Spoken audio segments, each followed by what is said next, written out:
O Bahamut mandou aqui, ó.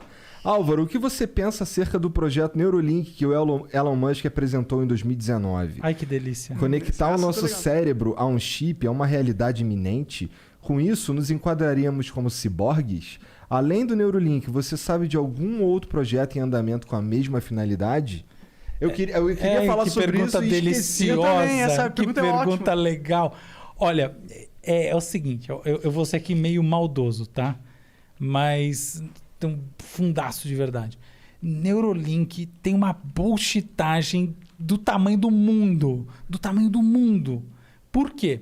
Porque apesar, daí vem a parte, fazendo a contraparte, a parte legal é o seguinte, apesar de ter grandes cientistas envolvidos e ter fundamentos muito importantes que estão aí realmente precisando de investimento, de gente como o Elon Musk para jorrar dinheiro no negócio, para que elas possam ir para frente e ajudar pessoas. Eu já falo do que eu estou especificamente mencionando. Mas apesar disso tudo, existe uma grande questão que é a seguinte, a empresa busca no seu horizonte mais amplo, na sua proposta, no seu apelo de marketing, ler pensamento. Ler pensamento através daquilo que a gente vai chamar, assim, para ficar simples, de uma internet do pensamento. Então eu tenho a implantação, tá? Tem um sistema de implantação de prótese, tá? Prótese não precisa ser... Tá? Pensa, por exemplo, numa anteninha, uns eletrodos que fazem leitura diretamente dentro do cérebro. E eu tenho a transmissão desses sinais e, por exemplo, a possibilidade de eu fazer o upload. E, fundamentalmente, o que é mais importante, que traz essa ideia de ciborgue, que é muito legal aqui, que foi colocada na pergunta, o download. Então, por exemplo, se eu não sei... como é o nome daquela coisa? Eu puxo da internet com a força do pensamento. Essa é a internet do pensamento. Eu escrevi sobre isso na minha coluna do UOL, inclusive sobre a Neuralink. Eu assisti ao vivo a demo mais importante, aquela que fizeram a implantação do porco. E, enfim, escrevi um artigo lá na minha coluna.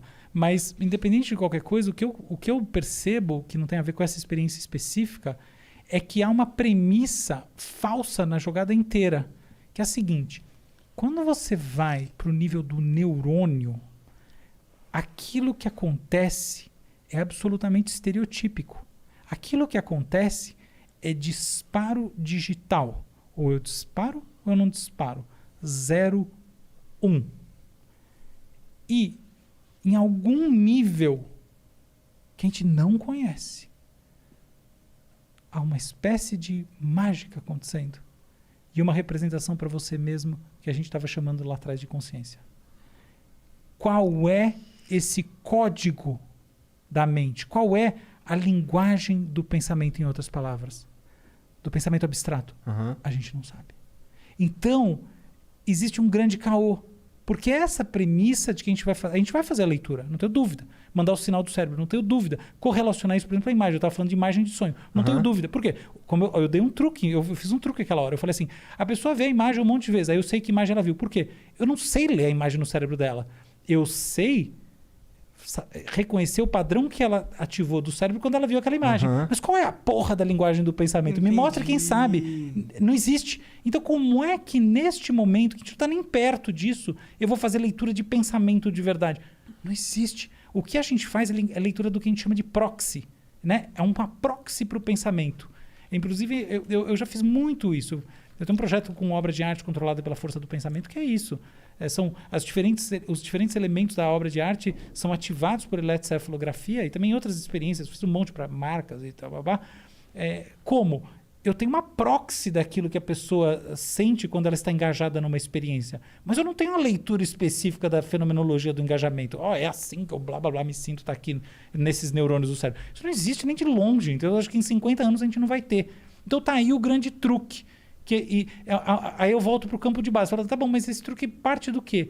Ele parte de uma coisa muito importante, que é a capacidade de fazer a leitura dos sinais possíveis, que eles estão nas áreas mais sensoriais do cérebro e motoras. Então, por que isso é uma discussão importante?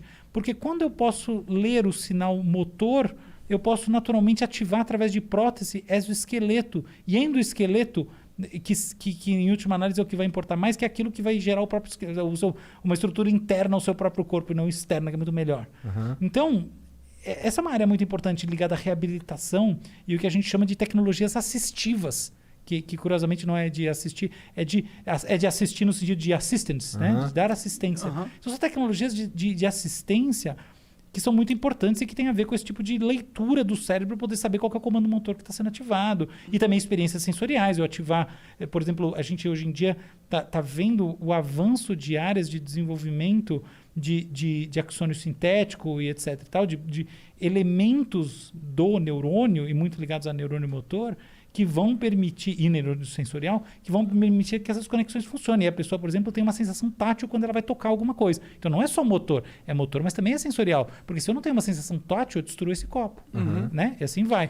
Então essa coisa está indo bem e o Neuralink ajuda. Mas existe uma bullshitagem por cima, que é o que eu acho que justamente a arte do Elon Musk, no sentido mais profundo dos nossos tempos, está nisso, que é essa capacidade de vender algo que está muito além daquilo que está sendo feito e discutido. Entendi. Eu acho que esse total é meio que o papel que ele se predispõe. Pô, vamos fazer a humanidade imaginar qual que é o futuro da hora que pode rolar e vamos pôr dinheiro nessa porra. Né? Vamos botar sobretudo o dinheiro dos outros. É muito bom isso. Mas deixa eu contar uma coisa para você que eu não sei se você sabia. Não vou contar. Conta aí. Não, eu vou perguntar. Ah. A Tesla esse ano, tá? Vamos pegar esse ano, tá? A Tesla é a empresa de carro que mais vale no mundo, certo? Sim. Então tá bom. Ela ganha mais dinheiro vendendo bateria, tá? Porque vende muita bateria, né? Vendendo carro ou especulando com Bitcoin. Onde ela ganhou mais dinheiro? Caralho. Na venda de carro, na venda de bateria ou na especulação com Bitcoin? Pela teoria pelo teor da Pelo pergunta... bom senso, especulando em Bitcoin, cara. É isso aí. Pode olhar, tá na Forbes. Caralho, por isso que ele colocou Bitcoin lá e colocou 1 bilhão e 500 mil dólares lá, né? No Bitcoin. Eu não sei quando ele colocou. Eu sei que ele lucrou, a Tesla lucrou cerca de $1 bilhão aí em Bitcoin, que é mais do que ela vendeu em carro ou vendeu em bateria. Então, esse é o papo, tá? E isso daí diz o quê? Isso diz muito sobre essa capacidade do Elon Musk de criar movimentos, de criar buzz. Porque, veja bem, não é que o Elon Musk é o Warren Buffett da cripto e ele... Não, ele é muito mais do que isso. Ele foi lá e comprou, e porque ele comprou, subiu. Entendeu? Não é que ele viu o movimento máxima hoje em dia. Eu vou lá e porque tá subindo, sou o Warren Buffett aqui, vou comprar esse troço. Não, se bem que o Warren Buffett hoje em dia ele é market maker também, ele faz subir. Mas enfim, ele não é esse cara que pegou a onda boa. Não, ele é o cara que cria a onda. E assim, por exemplo, nesse mundo do que a gente chama de transhumanismo, que é essa fusão do humano com a máquina, ele está assim, capitalizando a parte boa do negócio. Então, por exemplo, tem um cara que é o grande filósofo, o criador do Centro de Transhumanismo, que é o Nick Bostrom. Já ouviu falar desse cara? Tem um podcast, inclusive, com o Joe Rogan com ele, eu acho. Então, ele é fantástico, tá? Ele é um cara assim, genial. Eu já li as coisas e acho assim, já vi muita coisa dele, admiro mesmo. Só que a ideia do transhumanismo, no limite, ela tem um quê de caô, porque é isso, entendeu? A gente tá... Não chegou lá ainda a tecnologia para rolar um transhumanismo da forma com que eles se descrevem. Não só isso é um fato, mas sempre tá a questão não está na iminência que eles estão dizendo, entendeu? Porque tem umas questões... Assim, tem toda uma parte prática que tá rolando, e é isso mesmo. Mas é que a imagem de fundo, aquela espuma que fica, é de que você vai se conectar com o pensamento, com as coisas, que no fundo lembra... Qual que é a grande questão?